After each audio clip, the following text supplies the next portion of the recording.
Dans 1 Samuel chapitre 8. Dieu par le biais de la parole de vérité, vous avertissait que si vous aviez un roi, un président ou un premier ministre, quels seraient leurs droits sur vous. Mais comme vous, les humains, vous ne voulez jamais entendre la parole de vérité et vous oubliez vite vos choix et vos décisions. Choix et décisions pris toujours sans votre âme et conscience en sagesse.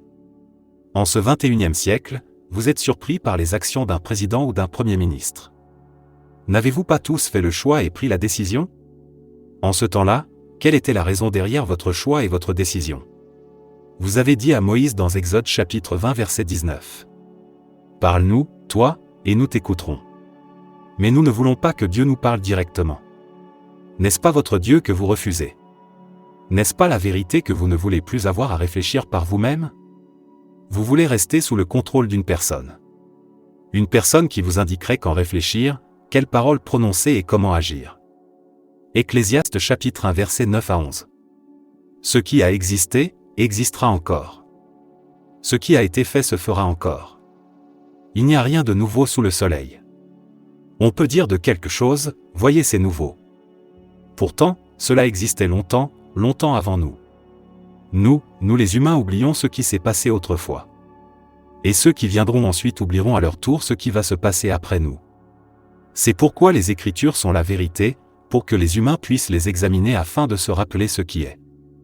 En examinant la parole de vérité, vous ne serez plus surpris par quoi que ce soit qui se passe sur terre. Par exemple, l'injustice, la corruption, le mensonge, la peur et la trahison des dirigeants. Cela est mentionné dans 1 Samuel chapitre 8.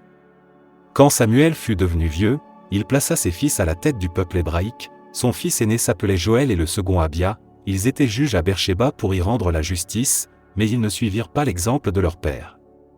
Attirés par l'argent, ils acceptaient des cadeaux et prononçaient des jugements injustes. Rien n'est nouveau sous le soleil au XXIe siècle. C'est pourquoi les anciens hébraïques se réunirent et se rendirent chez Samuel à Rama. Ils lui déclarèrent : « Samuel, te voilà devenu vieux et tes fils ne suivent pas ton exemple. Désigne donc un roi pour nous gouverner, comme le font tous les peuples. » Ce que Moïse a annoncé dans Deutéronome chapitre 17 verset 14, à ce moment-là, vous direz peut-être, nous voulons un roi pour nous diriger, comme dans les pays qui nous entourent. Samuel fut très mécontent qu'ils aient demandé un roi et il se mit à prier le Seigneur. Pourquoi Samuel est-il surpris alors que Moïse l'avait annoncé? Rien de nouveau sous le soleil. Le Seigneur lui répondit : accepte toutes les demandes du peuple. En effet, ce n'est pas toi qu'ils rejettent, c'est moi. Ils ne veulent plus que je sois leur roi, ils ne veulent plus que je sois leur Dieu. Il n'y a rien de nouveau sous le soleil au XXIe siècle. Depuis le jour où je les ai fait sortir d'Égypte jusqu'à aujourd'hui, ils n'ont pas cessé de m'abandonner pour adorer d'autres dieux, ce qu'ils ont ainsi fait avec moi, ils le feront maintenant avec toi aussi. Rien n'est nouveau sous le soleil au XXIe siècle. Accepte donc leurs demandes, seulement, avertis-les solennellement et indique-leur quels seront les droits du roi, du président ou du premier ministre, le droit de celui qui régnera sur eux. Ce que le roi, le président ou le premier ministre aura le droit de faire. Samuel rapporta les paroles du Seigneur à ceux qui lui avaient demandé un roi. Sachez, leur dit-il, quels seront les droits du roi qui régnera sur vous.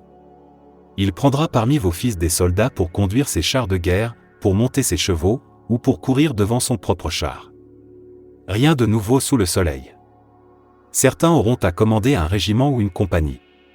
Il n'y a rien de nouveau sous le soleil au XXIe siècle.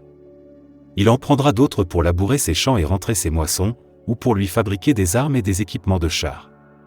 Rien de nouveau sous le soleil au XXIe siècle, c'est indéniable. Il prendra aussi vos filles comme parfumeuses, cuisinières ou boulangères. Il prendra les meilleurs de vos champs, de vos vignes ou de vos plantations d'oliviers et il les donnera à ses officiers. Qu'est-ce qui se passe de nouveau en ce siècle? Aucune nouveauté à signaler. Il prélèvera sur les produits de vos champs et de vos vignes une taxe de 10%, qu'il donnera à ses fonctionnaires et à ses officiers. Qu'est-ce qui se passe de nouveau en ce siècle? Rien n'est neuf sous le soleil. Il prendra vos serviteurs et vos servantes, les plus forts de vos jeunes, et même vos ânes, pour travailler à son service, il prélèvera une bête sur 10 dans vos troupeaux de moutons et de chèvres. Et vous serez ses esclaves. Qu'y a-t-il de nouveau en ce siècle? Rien n'est nouveau du tout. Alors vous vous plaindrez au Seigneur à cause du roi, du président, ou du premier ministre que vous vous serez choisi. Vous direz, nous devons nous rassembler en prière pour que Dieu transforme le cœur de nos dirigeants, mais il ne vous répondra pas.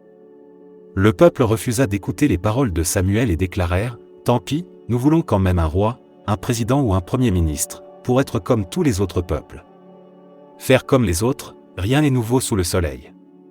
Nous voulons un roi, un président ou un premier ministre qui rend la justice parmi nous, qui marche à la tête de notre armée et qui combat avec nous depuis un bout cœur.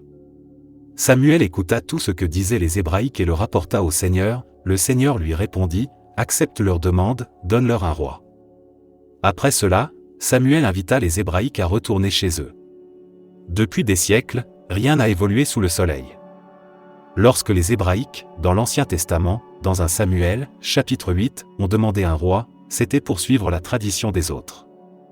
Au XXIe siècle, ce sont les élections qui déterminent qui les choisissent, car vous, les humains, ne souhaitez pas l'indépendance de pensée. Alors, pourquoi ce tumulte parmi les nations? Pourquoi y a-t-il tant de pensées inutiles parmi les peuples? Psaume chapitre 2 verset 1. Pourquoi les nations s'agitent? Quelle est la raison pour laquelle les nations s'ébranlent face à ce qui est voulu et décidé? Quelle est l'utilité de vouloir faire entendre sa voix? Quelle est la raison pour laquelle la terre est si effrayante? Psaume chapitre 46 verset 6. N'est-ce pas vous, peuple de la terre, qui avez dit à Dieu que cela vous est égal à ce que feraient vos dirigeants? Les dirigeants sont légitimés par leurs droits, ils font ce que Dieu vous avait averti de ce qu'ils feront. Maintenant, ne soyez pas surpris du comportement de vos dirigeants. Rien n'est nouveau sous le soleil. Dieu vous avait prévenu en toutes choses, vous n'écoutez pas, vous n'écoutez jamais la parole de vérité. Conséquence.